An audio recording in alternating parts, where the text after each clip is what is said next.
Hey Mark, what's that? Oh, it's just something I bought from this guy outside of Quincy Market today. It's just a big red button and it's not connected to anything. I mean, how much did you pay for it? Oh, I traded him those 7 magic beans I got from that guy, Jack. Magic beans? You had magic beans? I mean, oh, never mind. Of course you did. So, anyway, what did he say it does? Well, he told me if I ever pressed it, all the world's problems would be made so simple we could solve them in a day. That sounds tempting, but I don't think you should press it. Why not? I mean, what could possibly go wrong? Have you watched any of these videos? Meh. Where are we? We're in heaven, and so is everyone else. Everybody? What happened? Turns out that your button worked, but once all the world's mysteries and problems were oversimplified, there was no longer any need for humans. So here we are. Some people want you to believe that winning at SEO is just a matter of using a few divinely simple tricks, but the devil is in the details. Here's why.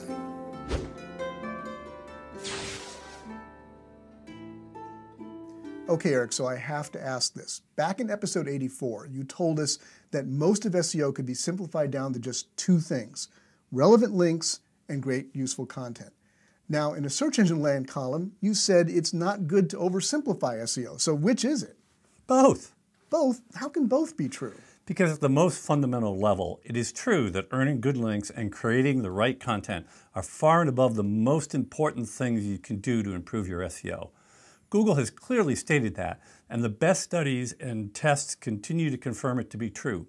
Despite that, people still seek after hacks and magic formulas that they think will allow them to bypass having to do those 2 things. Well, can you give us an example of that? Sure. Probably the most popular of these magic hacks right now is the idea that click-through rate, or CTR, in search results is a direct ranking factor.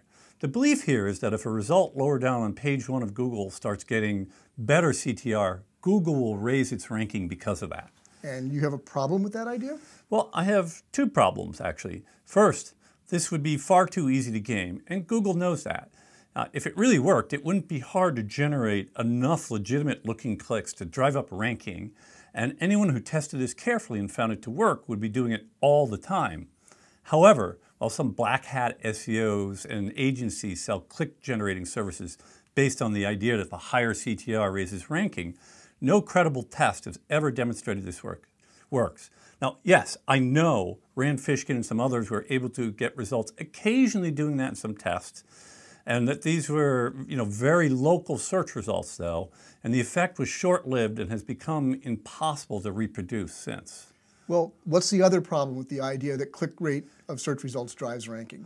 Well, the amount of clicks on a search result has nothing to do with the quality of the page the result leads to, and that is Google's main concern. Clicks can go up because the title tag or meta description is attractive or more relevant, but neither of those guarantees the quality of the content on the page once the person has clicked through.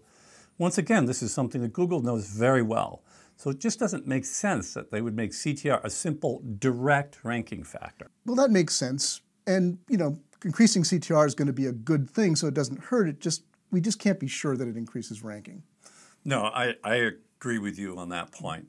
It is something that you should try to do, and there are reasons to tune your title tags and meta descriptions to do that. It's very smart to do. Let's get back to the whole idea of magic bullets and amazing super hacks and things like that in SEO. Sure. Well, I mean, another clue that it's dangerous to try to find these kinds of magic bullets is found in statements and answers to questions from Google search representatives. An example of that happened in a recent Webmaster Central Office Hours hangout with Google's John Mueller. Oh, I think I know the one you're talking about. A webmaster whose site had been hit by a penalty was working through the site, improving content category by category, and he wanted to know if he should expect to see improvements in search for each category as it was fixed, even though the whole site wasn't yet up to snuff. Yes, that's the one. John Mueller's answer was kind of surprising, certainly not what the webmaster hoped or expected to hear anyway. He said that Google indeed was getting better at being able to evaluate a site section by section, and so it was possible he would see some incremental improvements over time. But if this site had been in trouble for a number of years, it was very possible that there are a lot of different signals that might be telling them, Google I mean, that this was not such a great site. So what different signals might show that? Well, that's the problem. We really don't know. It could be, for example, that there are so many bad links to his site that just improving the content isn't going to get him out of jail. But at the end of the day, he doesn't really know to what John was referring. So is there anything useful we can learn from all of that? I think there is.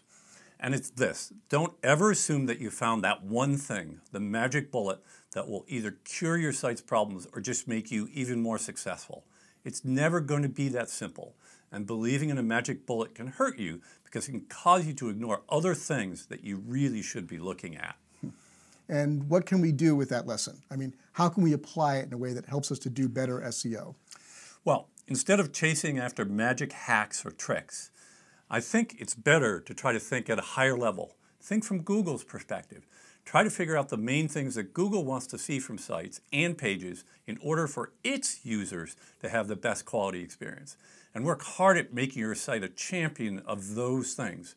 Practically, that means we should make our site experience and content as outstanding as we possibly can. Second, start preparing for the world of voice search and personal assistance and things like that. Google is, so you should be too. Third, stay on top of new technologies and channel opportunities and plug into the most promising ones as quickly as possible. And finally, do the real work of a great marketer and get better at promoting your products and services. Thanks for those insights, Eric. Now I have some heavenly ideas I'd like to float by you. So pull up a cloud and let's see if we can divine what happened to our two heroes. Heaven is so boring. I mean, I'm not allowed to play heavy metal on my harp. All my other robes are at the dry cleaners. And what good is flying if there's no chance to upgrade to first class? Bored, are you? I've got just the thing. Since heaven is the source of all knowledge, pressing this button will answer any question you've ever had. Cool, let's try it out. Oh, wisdom of heaven, will I ever be able to do that? Well, okay. How about if I had lived, would I have become rich and famous? No. Wow, okay. Can I possibly... Ouch, heaven is too much like real life.